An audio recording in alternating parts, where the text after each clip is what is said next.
अख्ख्या महाराष्ट्रामध्ये आर्थिकदृष्ट्या यावेळेला दुष्काळ पडला होता. जणू काय लक्ष्मीनं महाराष्ट्राकडे पाठ फिरवली होती आणि लवकरच स्वातंत्र्य लक्ष्मीसुद्धा या लक्ष्मी देवीच्या पाठोपाठ जाणार की काय असे चिन्ह दिसत होते. परशुराम भाऊ पटवर्धन यांची भेट यशवंतराव शिवाजी आणि नारायणराव बक्षींनी घेतली आहे. आता ही बातमी पोचल्यावर दौलतराव शिंदेंनी त्याचा इतका विचित्र अर्थ काढला. दौलतरावांना असं वाटलं की तुम्ही म्हणताल तात्पुरतं असं का म्हणताय, तर तात्पुरतं म्हणायचं कारण असं की पुन्हा हा दंगा मोठ्या प्रमाणात पसरला आणि तो अगदी आग्र्यापर्यंत पुढे जाऊन पसरला.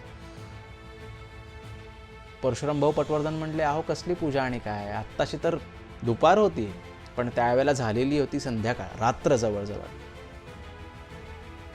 नाना फडणीसांना स्वतःचा आसन स्थिर आहे का नाही माहीत नाही. बाजीरावांना स्वतःचं पेशवेपद किती दिवस आहे माहीत नाही. छत्रपतींनी एक प्रयत्न केला होता, त्यांना कुणाचा पाठिंबा मिळाला नाही, त्यामुळे ते काहीसे नैराश्यग्रस्त. तेच परशुराम भाऊ आता फक्त आणि फक्त 5,000 फौजे समवेत कर्नाटकाच्या उत्तर भागामध्ये महाराष्ट्राच्या सीमेवरती मिरजेकडे जाण्यासाठी म्हणून वाट चाचपडत थांबलेले होते.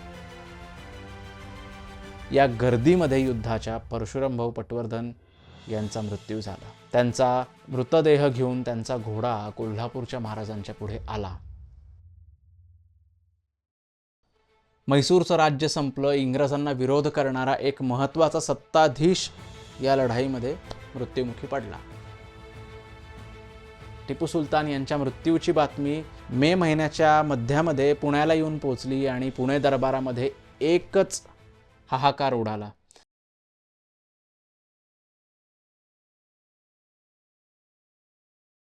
नमस्कार मंडळी, मी चिन्मय वाडेकर. माझ्या यूट्यूब चॅनलमध्ये आपल्या सर्वांचं पुन्हा एकदा स्वागत. आजचा एपिसोड 5 आपल्यापुढे घेऊन येताना मागच्या एपिसोडमध्ये दिलेला डिस्क्लेमर या एपिसोडला सुद्धा लागू आहे. या एपिसोडची एक वेगळी खासियत आहे आणि ही खासियत का आहे हे तुम्हाला एपिसोड पाहताना जाणवेलच, पण तत्पूर्वी थोडीशी हिंट तुम्हाला देऊन ठेवतो. या एपिसोडमध्ये आपल्याला भारतात घडलेल्या एका अत्यंत महत्त्वाच्या घटनेचा मागोवा घ्यायचा आहे. त्याचबरोबरीनं आपल्याला मराठ्यांच्या अंतर्गत राजकारणाचा सुद्धा ठाव जाणून घ्यायचा आहे. आपली ही सिरीज पूर्ण मराठ्यांच्या अंतर्गत राजकारणावरच आधारित आहे, ह्याच्यात कुठं दुमत नाही. त्याचबरोबरीनं पहिला असा एपिसोड असेल हा की ज्याच्यामध्ये इंग्रजांनी मराठ्यांच्या राज्याला लढाई न करता शह कसा दिला हे आपल्याला जाणून घ्यायचं आहे. अधिक वेळ न दवडता आपण आजच्या एपिसोडकडे वळूयात. आजच्या एपिसोडमध्ये आपल्याला 2 सेगमेंट्स करायचे आहेत प्रामुख्यानं. सेगमेंट क्रमांक 1 हे मराठेशाहीतल्या अंतर्गत लढाईबद्दल असेल आणि सेगमेंट 2 हे इंग्रजांनी मराठ्यांना कसा शह दिला याच्यावरती आधारित असेल. या व्हिडिओमध्ये आपल्याला मार्च 1799 पासून ते 13 मार्च 1800 या दिवसापर्यंतचे काय काय घटना घडल्या, काय काय घडामोडी घडल्या हे जाणून घ्यायचं आहे. आता 13 मार्च 1800 असं का, तर 13 मार्च 1800ला नाना फडणीस यांचे निधन झालं आणि त्यांच्या निधनाबरोबर मराठेशाहीतलं एक मोठं पर्व संपलं आणि तिथून पुढं एक विलक्षण पोकळी निर्माण झाली, जी पोकळी थेट इंग्रजांनी भरून काढली, जे आपल्याला पुढच्या म्हणजेच शेवटच्या एपिसोडमध्ये पाहायचं आहे. सेगमेंट 1 मराठेशाहीतल्या अंतर्गत घडामोडी. मंडळी, आपण मागच्या एपिसोडमध्ये पाहिलं की फेब्रुवारी 1799च्या अखेरीस परशुराम भाऊ पटवर्धन यांनी साताराची मोहीम पूर्ण केली. छत्रपती आणि पेशवे यांचा समेट झाला आणि परशुराम भाऊ पटवर्धन तासगाववरनं पुढं कर्नाटकामध्ये मुलुखगिरी करायला निघाले. या दरम्यान आपण असंही पाहिलं की परशुराम भाऊ पटवर्धन यांच्या फौजेला जवळजवळ 25,000 इतकी ताकद त्यांना त्यावेळेला फौजेची मिळालेली होती आणि त्यातून ते कर्नाटकात मुलुखगिरी करत कोल्हापूरच्या महाराजांविरुद्ध त्यांनी मोहीम उघडलेली होती. हा एपिसोड सुरू करताना एक गोष्ट अत्यंत महत्त्वाची आणि तुम्ही ती लक्षात घेतली पाहिजे, ती म्हणजे की ह्यावेळेला अंतर्गत दंगे कोणते कोणते सुरू होते. तर ह्या अंतर्गत दंग्यांमधला सगळ्यात पहिला महत्त्वाचा दंगा म्हणजे कोल्हापूरचे छत्रपती महाराज विरुद्ध पटवर्धन सरदार. आता ह्याच्यामध्ये मिरज, सांगली, तासगाव, कुरुंदवाड ही सगळी संस्थानं आणि तत्कालीन पटवर्धन सरदारांच्या जहागिरी आल्या.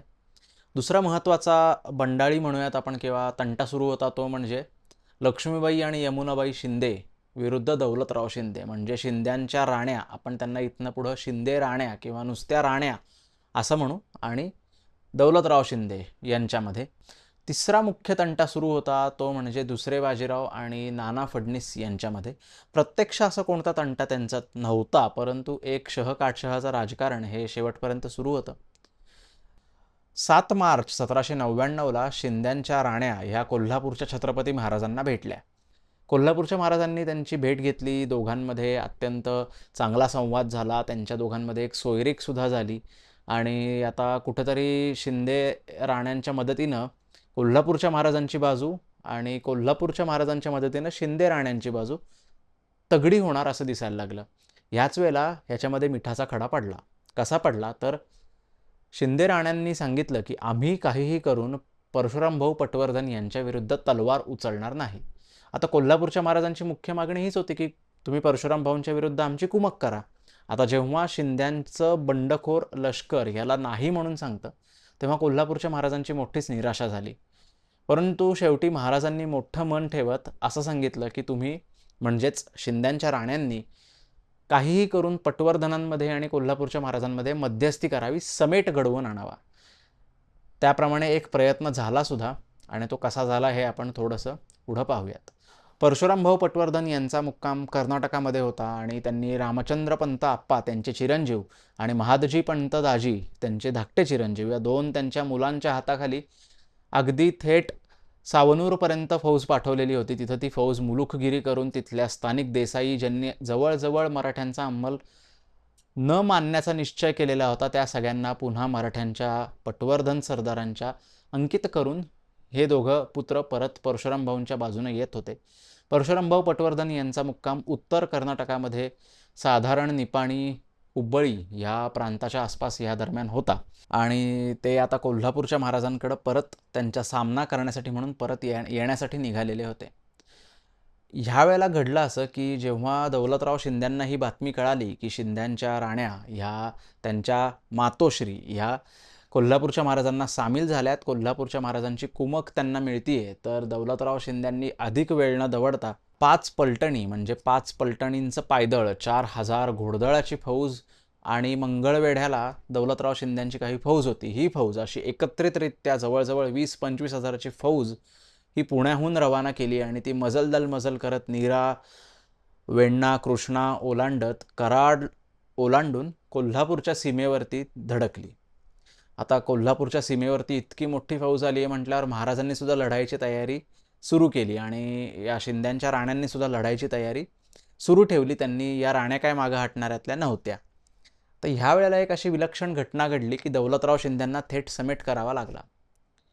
तर इकडं 10 एप्रिल 1799ला परशुरामभाऊ पटवर्धन आणि त्यांचे दोन्ही चिरंजीव यांची भेट झाली आणि ही भेट वाकुंद या गावी झाली. हे वाकुंद गाव आजच्या कर्नाटक राज्यामध्ये आहे. या गावी ही भेट झाल्यानंतर मी तुम्हाला आत्ता थोड्या वेळापूर्वी सांगितलं की शिंद्यांच्या राण्यांनी वचन दिलं होतं कोल्हापूरच्या महाराजांना की आम्ही तुमचा म्हणजे कोल्हापूरच्या महाराजांचा आणि परशुराम भाऊंचा समेट करून देऊ आणि त्या समेटाप्रमाणे नारायणराव बक्षी जे राण्यांचे महत्त्वाचे कारभारी होते आणि त्यांच्यासोबत होते यशवंतराव शिवाजी हे सरदार, हे दोघं बाहेर पडले आणि यशवंतराव शिवाजींनी याच वाकुंद मुक्कामी परशुरामभाऊ पटवर्धन यांची भेट घेतली. परशुरामभाऊ पटवर्धनांना त्यांनी सांगितलं की तुम्ही हा तंटा थांबवा. परशुराम भाऊंनी लगेच त्यांच्या मागण्या या यशवंत शिवाजींच्या पुढे मांडल्या. त्या काय मागण्या होत्या नेमक्या त्या तर परशुराम भाऊंनी सांगितलं की कोल्हापूरच्या महाराजांनी जो म्हणून आमचा प्रांत लुटलेला आहे, जी जहागीर लुटलेली आहे त्याची नुकसान भरपाई द्यावी आणि कोल्हापूरच्या महाराजांनी यावेळेला तासगावचा पटवर्धनांचा वाडा पण जाळलेला होता, तर त्या वाड्याची सुद्धा नुकसान भरपाई द्यावी आणि इथून पुढं स्वारी करणार नाही असं आश्वासन द्यावं, काहीतरी मध्यस्थ कोणीतरी यासाठी म्हणून द्यावा. या अटी घेऊन यशवंत शिवाजी हे परत कोल्हापूरच्या महाराजांकडे गेले. साहजिकच कोल्हापूरच्या महाराजांनी या अटी फेटाळून लावल्या आणि युद्ध अटळ आहे असं संदेश त्यांनी या सगळ्या वाटाघाटी फिसकटून दिला. तर आता इकडं ज्यावेळेला शिंद्यांची मोठी फौज पुण्यावरनं चालून आली होती त्या फौजेमध्ये मुख्य होते गोपाळराव चिटणीस आणि बाबूराव आंग्रे मामासाहेब. आता बाबूराव आंग्रे मामासाहेब असं का तर दौलतराव शिंदे यांच्या आई या सरखेल कान्होजीराव आंग्रे यांच्या घराण्यातल्या या होत्या आणि यांची सोयरीक शिंद्यांसोबत झालेली होती. त्यामुळे दौलतराव शिंदे यांचे मामा हे कुलाब्याचे आंग्रे आहेत, सरखेल कान्होजी आंग्रेंचे वंशज आणि आजसुद्धा आपण ग्वाल्हेरला जर गेलात तर तिथं आंग्रे मामासाहेब म्हणून मोठं सरदार प्रस्थ आहे, त्यांचा वाडा आहे ग्वाल्हेरला, त्यांची संपत्ती आहे मोठी. तर हे सगळे निघालेले फौज घेऊन आणि इकडं दौलतराव शिंद्यांना पण पत्र गेलं पुण्याला आणि बातमी पोचली की परशुरामभाऊ पटवर्धन यांची भेट यशवंतराव शिवाजी आणि नारायणराव बक्षींनी घेतली आहे. आता ही बातमी पोचल्यावर दौलतराव शिंद्यांनी त्याचा इतका विचित्र अर्थ काढला. दौलतरावांना असं वाटलं की परशुरामभाऊ पटवर्धन हे शिंदे राण्यांच्या बाजूनं सामील झाले. म्हणजे बघा, दौलतरावांचा काय गैरसमज झाला की कोल्हापूरचे महाराज परशुरामभाऊ आपापसात भांडतायत, या दोघांना एका छत्राखाली आणलंय या दोन महान महाराण्यांनी. हा गैरसमज होता दौलतराव शिंद्यांचा, परंतु तसं झालं असतं, ह्यांच्यातला तंटा मिटला असता तर खूप बरं झालं असतं असं आपल्याला म्हणता येईल. तर ह्या राण्या त्यावेळेला कोल्हापूरच्याच आसपास मुक्काम करून होत्या आणि आता त्या पुण्यावर चालून येणार, कुठंतरी वेण्णाच्या काठी, कुठंतरी आजच्या कोल्हापूर आणि सातारा जिल्ह्याच्या सीमेवरती मोठी लढाई होणार असं दिसू लागलं. आणि ताबडतोब दौलतराव शिंद्यांनी एक निर्णय घेतला. तो निर्णय असा, बाळोबा तात्या पागनीस यांना कैदमुक्त करणं. बाळोबा तात्या पागनीस कोण? तर बाळोबा तात्यांबद्दल आपण एपिसोड 2 सांगितलंय.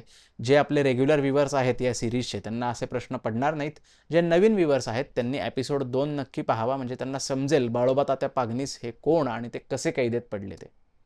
बाळोबा तात्या पागनीस यांची मुक्तता 22 एप्रिल 1799 या दिवशी झाली. तर बाळोबा तात्या पागनीस यांनी कारभार हातात घेताच त्यांनी पहिल्यांदा या दोन्ही महाराण्यांकडे आपले वकील पाठवले आणि त्यांना सांगितलं की तुम्ही निश्चिंत असा, आता आम्ही स्वतः जातीनं कारभार पाहत आहोत. या राण्यांनी असं सांगितलं की तुम्ही ताबडतोब आमची भेट घेण्यासाठी या. आम्ही इथनं पुण्याच्या दिशेनं येतो, तुम्ही पुण्याहून कोल्हापूरच्या दिशेनं या. मग काय, ही दोन्ही मोठी शिंदेशाहीतली प्रस्थ एकमेकांची भेट घ्यायला निघाले. सातारा जिल्ह्यातल्या साप या गावी भेट झाली. आता साप हे गाव खूप प्रसिद्ध आहे बरं का. का प्रसिद्ध आहे तर सापला सरदार कदम यांचा मोठा वाडा आहे. हा सापचे हे जे सरदार कदम होते हे शिंदेशाहीतलेच एक मोठे सरदार होते आणि ते यावेळेला सुद्धा, या समेटाच्या वेळेला सुद्धा तिथं हजर होते. सापच्या कदमांचा वाडा आपण अनेक मालिकांमधनं, चित्रपटांमधनं पाहिलेला असेल. आपल्याला एक फोटो या वाड्याचा पाहिला की लक्षात येईल की मी नेमकं कुठल्या वाड्याबद्दल बोलतोय ते. त्यामुळे सापला या वाड्यामध्ये या दोघांमध्ये समेट झाला. काही अटी या शिंदे राण्यांनी बाळोबा तात्यांच्या पुढं ठेवलेल्या होत्या आणि या अटी अशा होत्या की सर्जेराव घाटगे यांना कारभारावर घेऊ नये. त्यांना एकतर नजरकैदेत ठेवावं किंवा त्यांना दूर कुठंतरी पाठवून जहागीर देऊन स्वस्थ राहायला सांगावं आणि नजरकैदी त्यांच्यावर ठेवावी. दुसरी महत्त्वाची अट म्हणजे नारायणराव बक्षी, यशवंतराव शिवाजी, बजाबा मोदी, देवाजी गवळी या ज्या सरदारांनी बाजू घेतलेली होती, या सरदारांवरती दौलतराव सूड उगवणार नाहीत, त्यांना पुन्हा शिंदेशाही फौजेमध्ये सामील करून घेतील. तिसरी आणि अत्यंत महत्त्वाची अट म्हणजे या शिंद्यांच्या राण्यांना बऱ्हाणपूरजवळ मोठी जहागीर देण्यात यावी आणि बऱ्हाणपूरच्या जवळच्या महालांचा, म्हणजे आजच्या भाषेत तालुक्यांचा समावेश या जहागिरीमध्ये असावा. चौथी महत्त्वाची गोष्ट म्हणजे भागीरथीबाई, ज्या सगळ्यात लहान राणी होत्या, 3 नंबरच्या होत्या, त्यांच्याशी दौलतराव शिंद्यांनी नीट वर्तणूक करावी. परंतु पुढं काहीच महिन्यात या वाटाघाटी सुरू असतानाच भागीरथीबाईंचा नगरच्या किल्ल्यामध्ये मृत्यू झाला. त्यामुळे ही एक वादाची गोष्ट जागेवरच संपली. या त्यांच्या काही प्रमुख अटी होत्या आणि या प्रमुख अटी बाळोबा तात्यांनी मान्य केल्या आणि शिंद्यांच्या या 2 पराक्रमी राण्या पुण्याला आल्या. दौलतराव शिंद्यांनी त्यांची भेट घेतली, खुशालीच्या तोफा सोडल्या आणि तात्पुरतं का होईना हा दंगा ताब्यात आला. तुम्ही म्हणताल तात्पुरतं असं का म्हणताय? तर तात्पुरतं म्हणायचं कारण असं की पुढं पुन्हा हा दंगा मोठ्या प्रमाणात पसरला आणि तो अगदी आग्र्यापर्यंत पुढं जाऊन पसरला. कसा पसरला काय ते आपण पुढच्या एपिसोडमधून सविस्तर बघूयात. आता आपण दुसऱ्या एका मुख्य तंट्याकडे येऊयात. कोल्हापूरचे छत्रपती महाराज आणि परशुरामभाऊ पटवर्धन. परशुरामभाऊ पटवर्धन यांची आणि त्यांच्या मुलांची भेट 10 एप्रिल 1799ला वाकुंडी मुक्कामी झाली, हे मी तुम्हाला सांगितलं. ह्यावेळेला परशुरामभाऊ पटवर्धन यांची प्रकृती अत्यंत नादुरुस्त होती. त्यावेळेच्या एका पत्रामध्ये असा उल्लेख आपल्याला सापडतो. कुठला संदर्भ आहे हा? तर हा संदर्भ ऐतिहासिक लेखसंग्रह खंड 11 मधला आहे. आता ऐतिहासिक लेखसंग्रह हा ग्रंथ कोणता, असा आपल्या ऑडियन्सला प्रश्न पडेल आणि मागच्या एपिसोडमध्ये सुद्धा कमेंट्समध्ये काही असे प्रश्न पडलेले होते आपल्या ऑडियन्सला, व्ह्यूवर्सला, की नेमके संदर्भ तुम्ही कोणते वापरताय. तर त्याच्याबद्दल तुम्ही काळजी करू नका. मी हे सगळे आता हा एक एपिसोड 5 आणि पुढचा एपिसोड 6 हे 2 एपिसोड झाले की एक छोटासा व्हिडिओ करणार आहे की ही जी सीरीज मी केली याचे संदर्भ मी कोणते कोणते होते. बऱ्याच लोकांचे असे सुद्धा कमेंट्स आले की इतिहास थेट वाचायचा असेल तर कोणतं पुस्तक वाचावं. या सगळ्या गोष्टी मी या छोट्याशा व्हिडिओमधनं सांगणार आहे. तो व्हिडिओ लवकरच आपल्या यूट्यूब चॅनलमध्ये येईल. तोपर्यंत मी संदर्भांची यादी डिस्क्रिप्शन आणि व्हिडिओच्या शेवटी देणारच आहे. तर ह्या ऐतिहासिक लेखसंग्रहाच्या 11व्या खंड्यामध्ये एक असा उल्लेख आपल्याला सापडतो की परशुराम भाऊ पटवर्धन हे शंकराचे मोठे भक्त होते आणि महादेव भक्त असल्यामुळे ते प्रदोष पाळत असतात. आता प्रदोषाचा व्रत कोणता आहे, काय आहे हे जाणकारांना माहिती आहे. त्याच्याबद्दल आपण नंतर एखादा काहीसा धार्मिक प्रवृत्तीचा व्हिडिओ करूयात. परंतु ह्यावेळेला प्रदोष होता आणि प्रदोषाच्या वेळेला सुद्धा परशुरामभाऊ पटवर्धन हे काही केल्या महादेवांची पूजा करण्यासाठी म्हणून उठले नाहीत. ते गंजिफा खेळत बसले आणि ते खेळ खेळत बसल्यामुळे त्यांची सगळी कारकून मंडळी आली आणि त्यांनी सांगितलं की भाऊ आपण उठावं, पूजा करावी शंकरांची. परंतु परशुरामभाऊ पटवर्धन म्हटले, अहो कसली पूजा आणि काय, आत्ताशी तर दुपार होती. पण त्यावेळेला झालेली होती संध्याकाळ, रात्र जवळजवळ. म्हणजे बघा परशुरामभाऊ पटवर्धन यांना शारीरिकदृष्ट्या क्षीण ते झालेले होते, शारीरिकदृष्ट्या त्यांना ताण आलेला होता. त्याही पलीकडे जाऊन परशुरामभाऊ पटवर्धन यांना मानसिकरित्या सुद्धा धक्का बसलेला होता. मग हा धक्का कारस्थानातल्या, महाडच्या कारस्थानाच्या झालेल्या परिणामांचा म्हणायचा, मांडवगडला त्यांना भोगायला लागलेल्या कैदेचा म्हणायचा, का परशुरामभाऊ पटवर्धन यांना यावेळेला मराठेशाहीतली ही जी बंडाळी सुरू होती याचाच एका अर्थानं क्षीण आला होता का, कुणास ठाऊक. त्याच्याबद्दल हे थेट कुठल्या पत्रामध्ये, ऐतिहासिक लेखसंग्रह जे पटवर्धनांचंच दप्तर आहे मुळात, याच्यामध्ये सुद्धा कुठं याचा थेट उल्लेख आपल्याला मिळत नाही. असो, परशुरामभाऊ पटवर्धन यांनी दरम्यानच्या काळामध्ये चिदंबर दीक्षित स्वामी म्हणून एक मोठे सिद्ध पुरुष होते. यांचा आश्रम होता मुरगोड या गावामध्ये. हे मुरगोड गाव हे एकोडी तालुक्यामध्ये येतं कर्नाटकातल्या आणि इथं परशुरामभाऊ पटवर्धन जवळजवळ 10-15 दिवस मार्च महिन्यामध्ये या चिदंबर दीक्षित स्वामींच्या सान्निध्यात राहिलेले होते. कदाचित त्यांच्या आयुष्यातले हेच सगळ्यात शांत शेवटचे दिवस असावे असं म्हणता येईल. पुढं परशुरामभाऊ पटवर्धन यांची एप्रिलच्या मध्यामध्ये, एप्रिलच्या शेवटी अधिक तब्येत खालावत गेली. त्यांच्या रामचंद्र आप्पा या थोरल्या सुपुत्रांनी चिदंबर दीक्षित स्वामींना ताबडतोब वाकुंदाच्या मुक्कामी बोलवलं आणि त्यांना काही दिवस थांबवायला लागलं. तर ह्या दरम्यान मंडळी एक अत्यंत महत्त्वाची गोष्ट घडून आली. आता ह्याला ऐतिहासिकदृष्ट्या पॉलिटिकल हिस्ट्रीमध्ये, राजनैतिक इतिहासामध्ये फार महत्त्वाचं स्थान नाही आहे, परंतु त्यावेळेच्या सामाजिक इतिहासामध्ये, त्यावेळेचा समाज कसा होता याच्यामध्ये खूप महत्त्वाचं स्थान आहे. ती घटना अशी की ऋग्वेदातल्या एका ठराविक ऋचांचं पठण करायसाठी म्हणून या चिदंबर दीक्षित स्वामींनी परशुराम भाऊंना सांगितलं आणि त्याप्रमाणे भाऊ महादेवांच्या मंदिरात जाऊन या ऋग्वेदातल्या ऋचांचं पठण करू लागले आणि परशुरामभाऊ पटवर्धन यांच्या तब्येतीमध्ये 15 दिवसात सुधारणा झाली.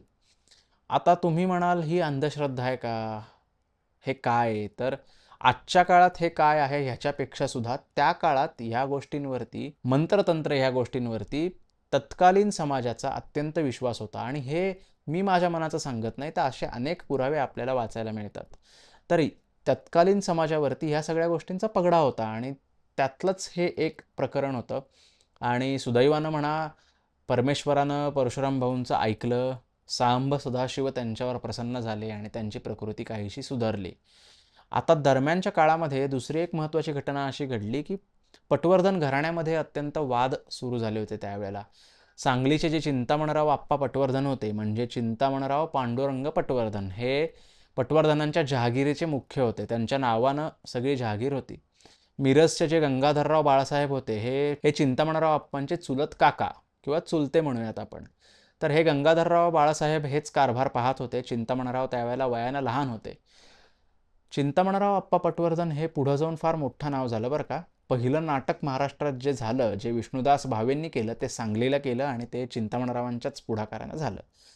असो, आता चिंतामणराव आप्पा पटवर्धन कोण हे आपल्याला समजलं असेल. चिंतामणराव आप्पांनी असं ठरवलं की मी स्वतंत्र माझा कारभार करणार. गंगाधरराव बाळासाहेब जेवढा सरंजाम उपभोगतात, तेवढी घोडी, तेवढं सैन्य ते चाकरीमध्ये ठेवत नाहीत, चाकरीस ठेवत नाहीत, हे असे कारणं होती. आणि खुद्द अख्ख्या मराठेशाहीत बंडाळी माजलेली म्हटल्यावर पटवर्धन घराण्यातली बंडाळी मोडायला येणार कोण? नाना फडणीसांना स्वतःचा आसन स्थिर आहे का नाही माहीत नाही. बाजीरावांना स्वतःचं पेशवेपद किती दिवस आहे माहीत नाही. छत्रपतींनी एक प्रयत्न केला होता, त्यांना कुणाचा पाठिंबा मिळाला नाही, त्यामुळे ते काहीसे नैराश्यग्रस्त. कोल्हापूरच्या महाराजांचं काय, शत्रूच्या स्थानी ते होते, काय बोलायचं, त्यामुळे प्रश्नच येत नाही. तर त्यामुळे ना चिंतामणराव आप्पा पटवर्धन स्वतंत्र राहायला लागले आणि गंगाधरराव बाळासाहेबांना असं कुठेतरी वाटलं की परशुरामभाऊ पटवर्धन यांनी चिंतामणराव आप्पांना त्यांच्या विरुद्ध बळ दिलंय. आता परशुराम भाऊंवरती हा आरोप करणं म्हणजे निव्वळ खरं त्याला कुठलाच पुरावा नाही आहे, परंतु परशुराम भाऊ हे त्यावेळेला पटवर्धन घराण्यातले सगळ्यात ज्येष्ठ व्यक्ती, लढवय्ये व्यक्ती, परंतु तरीसुद्धा पटवर्धन घराण्यामध्ये हे द्वंद्व वाढलं. झालं असं की ह्याच्यामुळे परशुराम भाऊ पटवर्धन त्यांचे चिरंजीव रामचंद्र आप्पा, माधवराव दाजी हे एकटे पडले. ह्या एकटे पडण्याचा परिणाम काय झाला तर परशुराम भाऊ पटवर्धनांचा मृत्यू. त्यांचा मृत्यू कसा झाला हेच आता आपल्याला जाणून घ्यायचं आहे. परशुरामभाऊ पटवर्धन हे त्यावेळेला मी सांगितल्याप्रमाणे उत्तर कर्नाटकामध्ये मुक्कामी होते. त्यांना यायचं होतं मिरजेला. आता मिरजेला यायचं म्हटल्यावरती मध्ये कोल्हापूरचे महाराज मोठी फौज घेऊन बसले होते. आता त्यांना हरवल्याशिवाय किंवा त्यांच्याशी समेट केल्याशिवाय त्यांना परशुराम भाऊंना मिरजला येता येणार नव्हतं. अशा प्रसंगी झालं काय की परशुरामभाऊ पटवर्धन यांच्या फौजेचा मुक्काम, त्यांचा अगदी गती खूप मंदावलेली होती आणि जे परशुराम भाऊ या एपिसोडच्या सुरुवातीला 25,000 फौज घेऊन मुलुखगिरी करत होते, तेच परशुराम भाऊ आता फक्त आणि फक्त 5,000 फौजेसमवेत कर्नाटकाच्या उत्तर भागामध्ये महाराष्ट्राच्या सीमेवरती मिरजेकडे जाण्यासाठी म्हणून वाट चाचपडत थांबलेले होते. त्यांची फौज का कमी झाली तर परशुरामभाऊ पटवर्धन यांच्याकडे पैसे नव्हते फौजेला द्यायला. त्यांनी परस्पर खूप कर्ज काढले, सगळं केलं, परंतु पैसे नव्हते. अख्ख्या महाराष्ट्रामध्ये आर्थिकदृष्ट्या यावेळेला दुष्काळ पडला होता. जणू काय लक्ष्मीनं महाराष्ट्राकडे पाठ फिरवली होती आणि लवकरच स्वातंत्र्य लक्ष्मीसुद्धा या लक्ष्मी देवीच्या पाठोपाठ जाणार की काय असे चिन्ह दिसत होते. असो, परशुरामभाऊ पटवर्धन यांनी यावेळेला निपाणीच्या जवळ म्हणजे निपाणीच्या पूर्वेला थोडंसं पट्टणकुड्डी म्हणून एक छोटं गाव आहे. या पट्टणकुड्डीमध्ये परशुरामभाऊ पटवर्धन यांनी फौजेचा तळ दिला. आता कोल्हापूरचे महाराज यावेळेला कागल उतरून खाली दक्षिणेत निघालेले होते आणि वेदगंगा नदी ही आज आपण जर कोल्हापूरवरनं निपाणीच्या दिशेने जायला लागलो तर वेदगंगा नदी आपल्याला लागते. या वेदगंगेच्या उत्तर काठावरती कोल्हापूरचे महाराज, छत्रपती महाराज आणि या वेदगंगेच्या दक्षिण काठावरती आजारी असलेले परशुराम भाऊ पटवर्धन, या दोन फौजा एकमेकांच्या समोरासमोर आल्या. 2 सप्टेंबर 1799ला कोल्हापूरच्या छत्रपती महाराजांनी वेदगंगा पार केली आणि ते निपाणीच्या जवळ येऊन मुक्कामी राहिले. आता निपाणी हे एक गाव मध्ये होतं. उत्तरेला होतं कोल्हापूरचं सैन्य, दक्षिणेला काहीसं पूर्वेला होतं पटवर्धनांचं सैन्य. आता महाराजांनी अशी हूल उठवली की मी निपाणी काबीज करणार. आता निपाणी काबीज केलं तर तो जो चिकोडी तालुका आहे तो चिकोडी तालुका जाईल.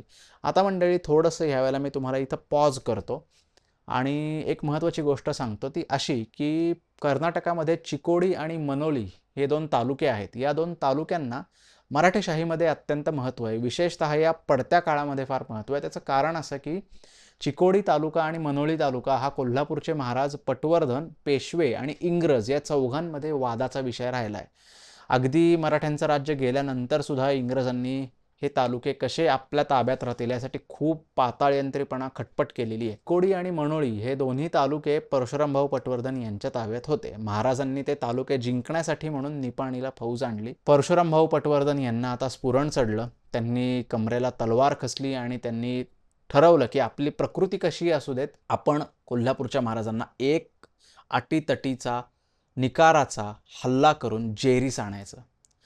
यावेळेला कोल्हापूरच्या महाराजांची फौज पूर्ण होती. रत्नाकरपंत राजाज्ञा, हिम्मत बहादर चव्हाण, सरदार गायकवाड ही सगळी मंडळी महाराजांच्या सोबत होती. स्वतः जातीनं छत्रपती शिवाजी महाराज तिसरे कोल्हापूरकर हे लढाईला आघाडीवर होते. कोल्हापूरच्या महाराजांची तगडी फौज होती. त्या मानानं पटवर्धनांची फौज काहीशी कमी होती, फार कमी नव्हती. असं मुळीच नव्हतं की त्यांची कोल्हापूरची फौज खूप होती आणि पटवर्धनांची काही नव्हती, असं नव्हतं. बऱ्यापैकी बरोबरीची फौज होती. परंतु महाराजांचं मनोबल, त्यांच्या सरदारांचं मनोबल खूप मोठं होतं. परशुराम भाऊंचं मनोबल मात्र थोडंसं प्रकृती अस्वस्थ असल्यामुळे खचलेलं होतं. तर आता निपाणी हे लढाईचं नवं रणांगण बनलं आणि परशुराम भाऊ पटवर्धन यांनी 1000 फौजेनिशी पट्टणकुड्डीला राहणं पसंत केलं. त्यांचे थोरले चिरंजीव रामचंद्र आप्पा हे पश्चिमेच्या बाजूनं 2000च्या फौजेचा एक दस्ता घेऊन, एक तुकडी घेऊन चालून गेले महाराजांवरती आणि दुसरा पूर्वेच्या बाजूनं माधवराव दाजी हे 2000चा जथ्था घेऊन चालून गेले. आता इथं गंमत अशी झाली की परशुराम भाऊ पटवर्धन हे पाठीमागेच थांबले होते. ते काय त्यांना लढाईला जायचं नव्हतं, प्रकृती साथ देत नव्हती. रामचंद्र अप्पांवरती निकाराचा हल्ला केला आणि हा निकाराचा हल्ला रामचंद्र अप्पांनी उलटून लावला. तसाच निकाराचा हल्ला माधवराव दाजींवरती झाला आणि दुर्दैवानं माधवराव दाजींची फौज उधळली. ती फौज उधळल्यावरती ताबडतोब माधवराव दाजींनी परशुराम भाऊंना पत्र पाठवलं की तुम्ही आहात असे निघा, कुठल्या तरी सुरक्षित स्थळी जावा. परशुराम भाऊ पटवर्धन पालखीत बसून निघाले. इतक्यात स्वतः छत्रपती महाराज आणि त्यांची आघाडीची तुकडी पट्टणकुड्डीला येऊन पोहोचली. आता परशुराम भाऊ पटवर्धन हे एक टिपू सुलतानच्या समोर लढाई केलेले वीर आहेत. यांनी मराठेशाहीतला मोठा काळ गाजवलेला आहे. या गृहस्थांना पालखीत बसून पळून जाणं कसं पटेल? शिपाई गडी शेवटी. या शिपाई गड्यानं मात्र ठरवलं आपण आता लढायचं आणि मरायचं. परशुराम भाऊंनी ताबडतोब पालखी खाली ठेवायला लावली. पालखीतनं ते उतरले, घोड्यावर त्यांनी मान टाकली आणि तलवार काढून लढाईला सिद्ध झाले. जवळजवळ 2 ते 3 घटका तुंबळ युद्ध झालं. आत्ता 2-3 घटका म्हणजे किती, तर 1-1.5 तास सुमारे युद्ध झालं. या युद्धामध्ये, या गर्दीमध्ये युद्धाच्या परशुराम भाऊ पटवर्धन यांचा मृत्यू झाला. त्यांचा मृतदेह घेऊन त्यांचा घोडा कोल्हापूरच्या महाराजांच्या पुढे आला. महाराजांनी सुद्धा क्षणभर त्यांच्या मृत्यू अवस्थेत असलेल्या वीर शरीराकडे पाहिलं. महाराजांना समजेना की एवढ्या मोठ्या वीराला आपण जेरीस आणलं आणि आता इतक्या वर्षांचे हे आपले शत्रू आपण लढाईत त्यांना मृत्युमुखी पाडलं. म्हणजे बघा, जे काम टिपू सुलतानला, इंग्रजांना, निजामाला करता आलं नाही ते काम कोल्हापूरच्या महाराजांनी करून दाखवलं. आता ह्याला तुम्ही म्हणाल ते आजारी होते म्हणून मृत्युमुखी पडले, कारण काही असतील. तर परशुराम भाऊंचा मृत्यू झाल्यावरती त्यांना आणण्यात आलं कोल्हापूरच्या छावणीमध्ये. कोल्हापूरच्या छावणीमध्ये हरी करंदीकर नावाचे मिरजचे वकील, मिरजच्या पटवर्धनांचे वकील होते. त्यांनी जी पत्र लिहिली त्या पत्रांमधनंच आपल्याला या सगळ्या लढाईचा वृत्तांत, हे जे मी सांगतोय हे कुठनं, तर त्या हरी करंदीकर यांच्या पत्रातनं हे सगळं वर्णन आलेलं आहे. आणि कोल्हापूरच्या महाराजांनी अगदी त्यांच्या शाही इतमामामध्ये अंत्यसंस्कार परशुराम भाऊंचे केले. त्यांची आजसुद्धा समाधी आपल्याला हमीदवाडा या ठिकाणी पाहायला मिळते. आणि रामचंद्र अप्पा, माधवराव दाजी हे कसेबसे महाराष्ट्राच्या सीमेवरनं मिरजला आले. त्यांची फौज मोडलेली होती. चिंतामणराव अप्पा फौज घेऊन त्यांना सामील झाले. बघता बघता ही बातमी पुण्याला गेली आणि पुण्याला ही बातमी जेव्हा पसरली तेव्हा बाळोबा तात्या पागनीस यांनी ताबडतोब शनिवार वाड्यावरती जाऊन श्रीमंत दुसऱ्या बाजीराव पेशव्यांना सांगितलं की नगारा बंद करा. शनिवार वाड्याच्या दिल्ली दरवाजामध्ये नगारखान्यामध्ये नगारा झडत होता. हा नगारा बंद करण्यात आला. दुखवट्याची वस्त्र ताबडतोब पेशव्यांनी रामचंद्र अप्पांना पाठवली. सातारच्या छत्रपती महाराजांनी रामचंद्र अप्पांना पाठवली. अशा प्रकारे एका मोठ्या वीराची, मराठेशाहीतल्या एका स्तंभाची आपापसातल्या लढाईमुळे, या भीषण यादवीमुळे या वीराचा शेवट झाला. परशुराम भाऊंचा मृत्यू झाल्यावरती त्या मृत्यूचा बदला घ्यावा या हेतुपुरस्सर पुण्याच्या दरबारामध्ये हालचाली सुरू झाल्या. शिंदे आणि पेशवे हे दोघंजण एकत्र आले आणि त्यांनी एक मोठी फौज शिंद्यांच्या युरोपियन बॅटॅलियन्स यांना पाठवलं आणि ही फौज मजल करत कोल्हापूरच्या दिशेने येऊ लागली. त्या फौजेनं कसं कोल्हापूरला पुढं लढाईतनं खेळवत ठेवलं हे आपण थोडंसं या व्हिडिओमध्ये पुढं जाणून घेऊयात. तोपर्यंत पुन्हा हे प्रकरण आपण थोडंसं साईडला ठेवून पुणे दरबारामध्ये यावेळेला काय चाललंय ते जाणून घेऊयात. इकडं आता पुण्यामध्ये एक अफवा पसरली आहे. ही अफवा कसली आहे, तर अंगठीवरील हिरा बदलून दुसरा हिरा बसवणे आहे. आता ही वेगळी भाषा, सांकेतिक भाषा आहे म्हणा, काही म्हणा. ही बातमी, या बातमीचा अर्थ, या अफवाचा अर्थ काय, तर पेशव्यांच्या गादीवरनं दुसऱ्या बाजीरावांना काढून अमृतराव पेशव्यांचे चिरंजीव विनायकराव बापू यांना बसवून विनायक माधवराव असं दत्तक देऊन नवं नामांतर करून एक नवा पेशवा गादीवर बसवायचं कारस्थान सुरू झालंय. आणि या कारस्थानाचे मुख्य पुढारी कोण?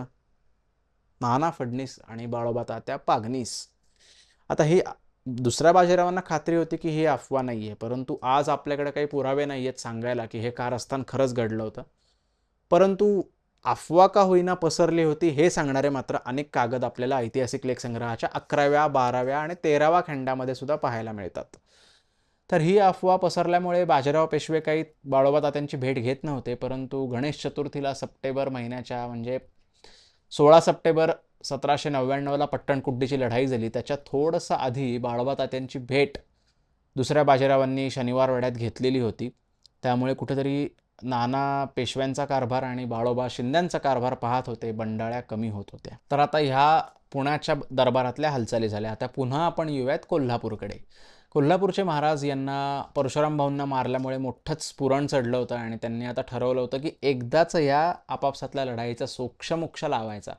आणि त्यांनी इचलकरंजी या शहराला वेढा दिला आणि तेवढ्यात बातमी आली, जानेवारी महिना आहे, 1800 साल आहे, की कोल्हापूरच्या सीमेवरती मोठी फौज येऊन धडकली. आता ही फौज होती पुण्यावरनं शिंदे आणि पेशवे यांनी एकत्रितरित्या पाठवलेली फौज. आता ही फौज पाठवण्यासाठी दुसऱ्या बाजीरावांचा होकार नव्हता. नाना फडणीस आणि बाळोबा तात्या यांनी स्वतःचे पदरचे पैसे घालून ही फौज उभारली आणि ती फौज परशुराम भाऊंचा बदला घेण्यासाठी म्हणून कोल्हापूरच्या दिशेनं पाठवली. अशा प्रकारे आता ही फौज आली आणि कराड मुक्कामी रामचंद्र अप्पा आणि माधवराव दाजी हे दोन्ही परशुराम भाऊंचे चिरंजीव फौजेसह सामील झाले आणि यांनी मिळून कोल्हापूरला वेढा दिला. पन्हाळगडाच्या पायथ्याशी मोठी लढाई झाली. यात कोल्हापूरच्या महाराजांना पिछेहाट सहन करावी लागली. पावनगड, पन्हाळा, विशाळगड या किल्ल्यांच्या पायथ्याशी लढाया होऊ लागल्या. छत्रपती शिवाजी महाराजांच्या काळामध्ये जेव्हा पन्हाळगडाच्या पायथ्याशी अशीच एक मोठी लढाई झाली होती, तेव्हा ती होती मराठ्यांच्या स्वातंत्र्यासाठी, ती होती रयतेच्या सुखासाठी, ती होती स्वराज्य टिकवण्यासाठी केलेली लढाई. आणि आता पन्हाळ्याच्या पायथ्याशी लढाई होत होती ती मराठ्यांच्याच एका मोठ्या फौजेमध्ये आणि छत्रपती शिवाजी महाराजांच्या एका वारसदारामध्ये. म्हणजे बघा की मराठेशाहीचा प्रवास कसा कसा खालावत होता आणि मराठेशाही आता विनाशाच्या जवळ येऊन का पोचली आहे, तर ते आपापसातच भांडत बसलेत. असो, ह्या सगळ्यातनं पार करणारा कोणी नेता त्यावेळेला घडला नाही, ही दुर्दैवाची बाब. अशा प्रकारे पन्हाळगड, पावनगड आणि विशाळगडच्या लढायांमधनं पिछेहाट होत गेली कोल्हापूरच्या महाराजांची आणि कोल्हापूर शहराला वेढा दिला गेला. या वेढ्याचं काम सुरू होतं. वेढा कसून ताणला गेलेला होता. इतक्यातच पुण्याला एक महत्त्वाची घटना घडली आणि या वेढ्याचं काम पुन्हा थंड पडलं. काय झालं, आता आपण पुण्याच्या हालचालींकडे कॉन्सन्ट्रेट करू.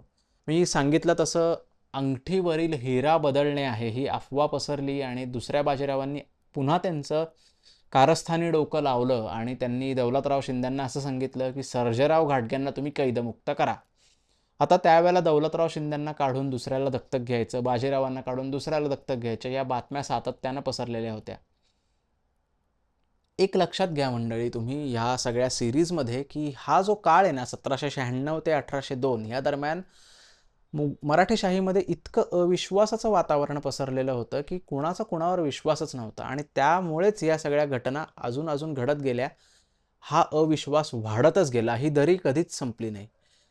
म्हणून दौलतराव आणि बाजीराव ह्याच अविश्वासामुळे पुन्हा एकदा एकत्र आले आणि यांनी असं ठरवलं की सर्जेराव घाटग्यांना कैदमुक्त करायचं.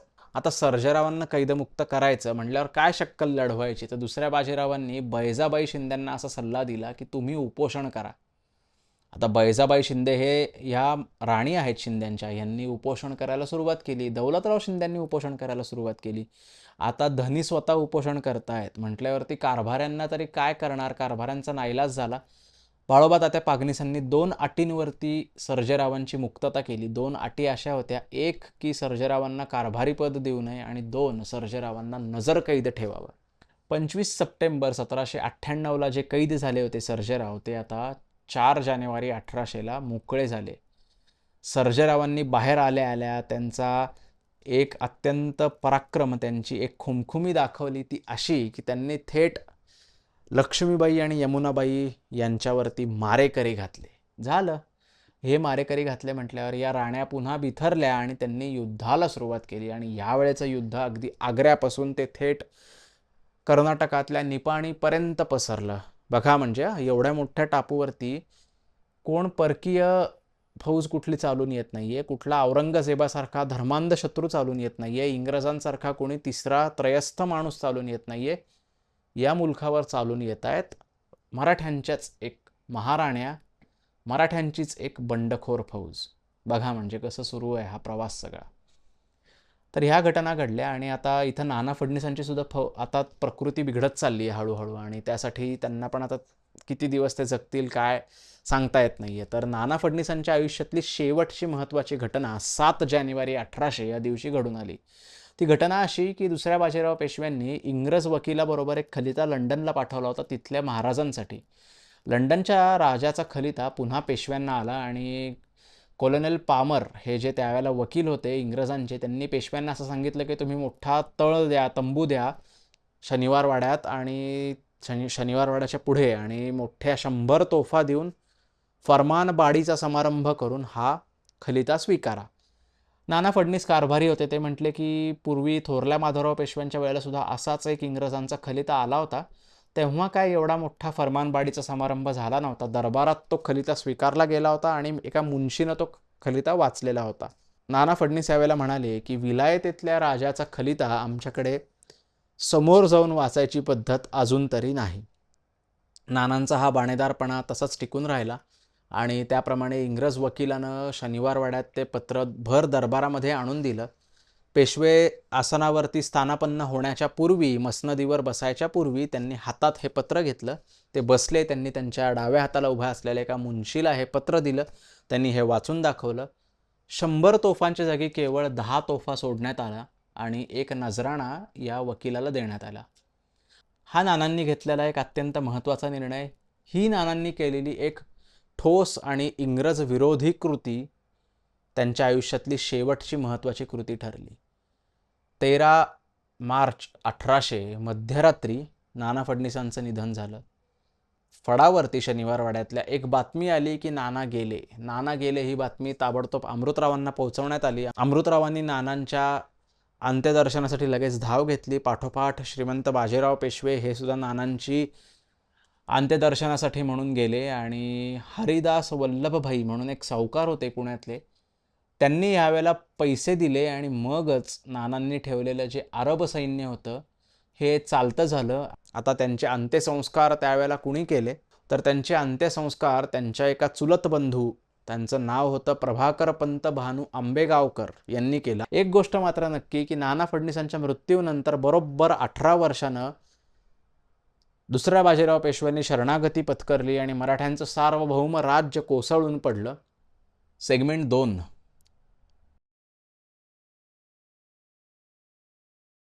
रिचर्ड वेलेस्ली यांनी जेव्हा पदभार स्वीकारला तेव्हा त्यांच्या पुढं महत्त्वाचं आव्हान हे होतं की टिपू सुलतान यांना हरवणं. दुसरी गोष्ट, निजामाच्या पदरी हैदराबादच्या काही फ्रेंच शिपाई आहेत त्यांना हकलवून लावणं. आणि तिसरी गोष्ट, दौलतराव शिंद्यांचा दिल्लीला एक मोठा फ्रेंच लोकांचा सैनिकांचा जथ्था आहे, त्यांचा पराभव करणं.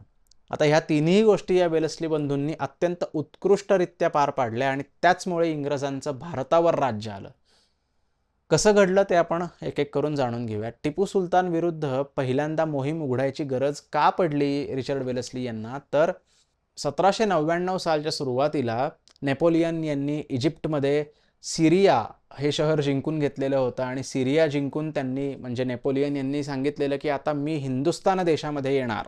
आता मी हिंदुस्थानात येणार म्हटल्यावर त्यांना कोणीतरी बोलवणारं पाहिजे ना. तर टिपू सुलतान यांचे हस्तक हे पूर्वीच तिकडं गेलेले होते नेपोलियनकडे आणि त्याप्रमाणे फ्रेंच लोकांची एक ताज्या दम्याची अत्यंत हेवी आर्टिलरी म्हणजे मोठं तोफांचं सामान असलेली एक तुकडी मंगलोरच्या बंदरामध्ये उतरलेली होती आणि तीच तुकडी टिपू सुलतानला येऊन मिळाली होती.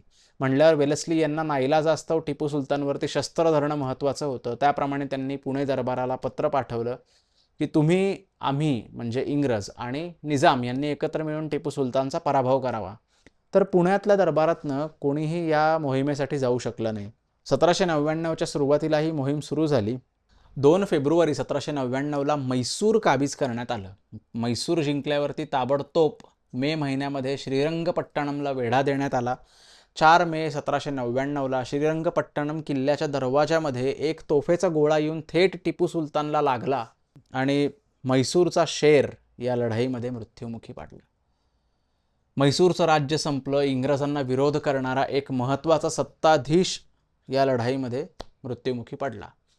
आता या लढाईचा आणि मराठ्यांचा संबंध कसा आहे ते आपण जाणून घेऊ आणि या एपिसोडची सांगता करू. दुसरे बाजीराव पेशवे आणि दौलतराव शिंदे यांची अशी इच्छा होती की टिपू सुलतान यांच्या बाजूने आपण या लढाईमध्ये जावं. जानेवारी 1799ला टिपू सुलतानचे वकील पुण्यात आले होते आणि 13 जानेवारी 1799ला टिपू सुलतानचे वकील आणि दुसरे बाजीराव यांची भर दरबारामध्ये दौलतराव शिंदेंच्या उपस्थितीमध्ये शनिवार वाड्यात भेट झाली होती. तर ह्या वकिलांना नाना फडणीसांनी विरोध केला. नाना फडणीसांची अशी इच्छा होती की रामचंद्र अप्पा पटवर्धन यांनी या मोहिमेला जावं. त्याप्रमाणे रामचंद्र अप्पांना कुलमुखत्याराची पत्रसुद्धा, कुलमुखत्याराचे शिक्के कट्यार, जरीपटका सुद्धा देण्यात आला. परंतु गमतीचा भाग असा की हा शिक्के कट्यार आणि जरीपटका पोहोचण्याच्या आधी टिपू सुलतानचा मृत्यू झाला होता. त्यावेळेला आपण असं म्हणूयात की टिपू सुलतान यांचा एवढा ताबडतोब लगेच मृत्यू होईल अशी कल्पना कुणीच केली नव्हती. यापूर्वी टिपू सुलतान यांनी इंग्रजांना लढाईमध्ये हरवलेलं होतं. त्यांचा पराभव इतका मोठ्या स्तरावरती झाला नव्हता. दौलतराव शिंदे आणि दुसऱ्या बाजीरावांचा असा अंदाज होता की हे युद्ध किमान 2-1 वर्ष चालेल आणि आपण तारतम्यानं हळूहळू निजामावर हल्ला करून म्हैसूरवरती चालून जाऊ.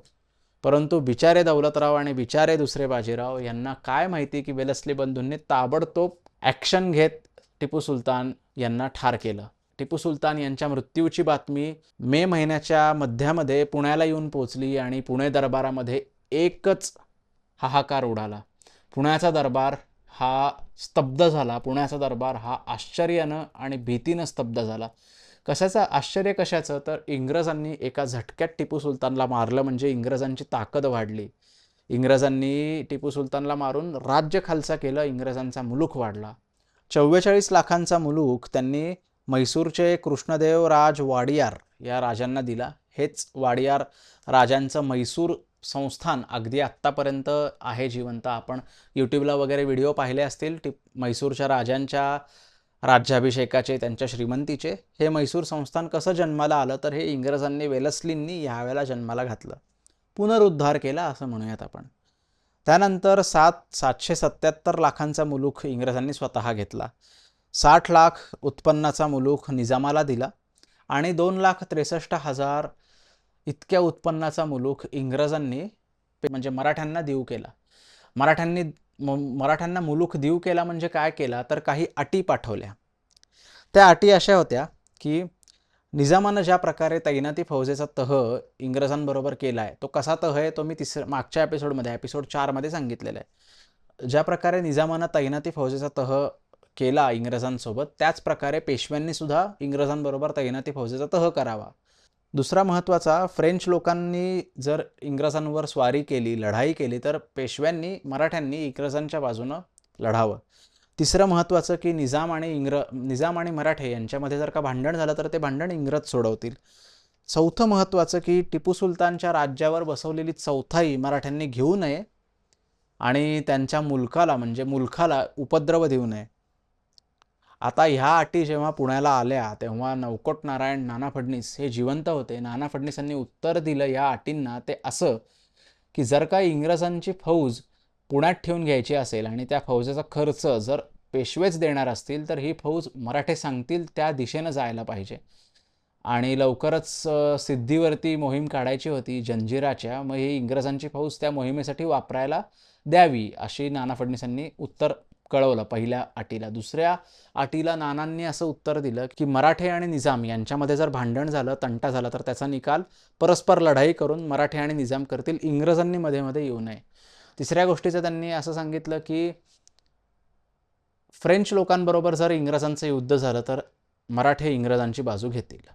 चौथ्या त्यांनी एक अशी महत्त्वाची गोष्ट बजावली, ती अशी की ह्यावेळेला मराठ्यांच्याकडं दौलतराव शिंद्यांच्या पदरी, स्वतः पेशव्यांच्या पदरी, होळकरांच्या पदरी काही फ्रेंच अंमलदार काम करत होते, फ्रेंच शिपाई काम करत होते.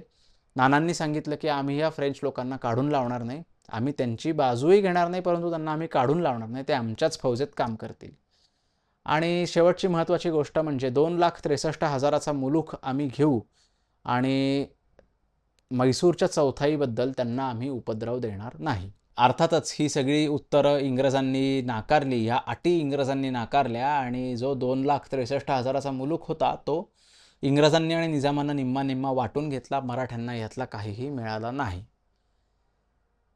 तर मंडळी, आता इंग्रजांनी मराठ्यांना शह दिलेला आहे. इंग्रजांनी मराठ्यांचा एक महत्त्वाचा शत्रू आणि महत्त्वाचा एक सोबती ठार केलेला आहे. आता इंग्रजांनी मराठ्यांचं दक्षिण बाजूनं पूर्ण कोंडी करून त्यांना शह दिलेला आहे एका अर्थी. आणि आता लवकरच इंग्रज मराठ्यांचं राज्य जिंकून घेणार, मराठ्यांच्या राज्यात शिरकाव करणार हे जवळजवळ निश्चित झालं. आणि तसंच एक निमित्तसुद्धा घडून आलं, ज्याच्यामुळे इंग्रजांची फौज मराठ्यांच्या राज्यात शिरली. स्वतः आर्थर वेलस्ली पहिल्यांदा मराठ्यांच्या मुलखामध्ये शिरून तिथली पाहणी करू लागले. पुढच्या एपिसोडमध्ये एका अत्यंत अपराजित आणि दुर्लक्षित वीराची गोष्ट आपल्याला जाणून घ्यायची आहे. हे वीर कोण? तर महाराजा यशवंतराव होळकर. महाराजा यशवंतराव होळकर यांचा उदय कसा झाला, यांनी कसा स्वतःला स्वतंत्रपणे तत्कालीन शिंद्यांचा आणि पेशव्यांचा विरोध पत्करून कसं त्यांनी स्वतःला मोठं केलं, त्यांनी स्वतःला कसं एस्टॅब्लिश केलं, त्यांनी स्वतःला राजं कसं करून घेतलं, स्वतःला त्यांनी राजा कसं करून घेतलं, हाच धाडसी पराक्रमी यशवंतराव होळकरांचा प्रवास आपल्याला पुढच्या व्हिडिओतनं जाणून घ्यायचा आहे. पुढच्या व्हिडिओ ज्या वेळेला शेवट होईल तेव्हा मराठेशाहीचं सार्वभौमत्व, मराठेशाहीचा स्वातंत्र्य इंग्रजांकडं गहाण पडलेलं असेल हे आपल्याला दिसेल. तोपर्यंत मंडळी, तुम्ही जर नवीन असाल आपल्या चॅनलवरती तर चॅनलला सबस्क्राईब नक्की करा, म्हणजे तुम्हाला नवीन व्हिडिओ आलेले समजतील. या व्हिडिओला लाईक नक्की करा आणि टिपू सुलतान, इंग्रज, अंतर्गत लढाया, महाराजा यशवंतराव होळकर यांच्याबद्दल तुम्हाला काय वाटतं ते तुम्ही कमेंट्समध्ये नक्की सांगा. लाईक करा, शेअर करा, चॅनलला सबस्क्राईब करा. धन्यवाद.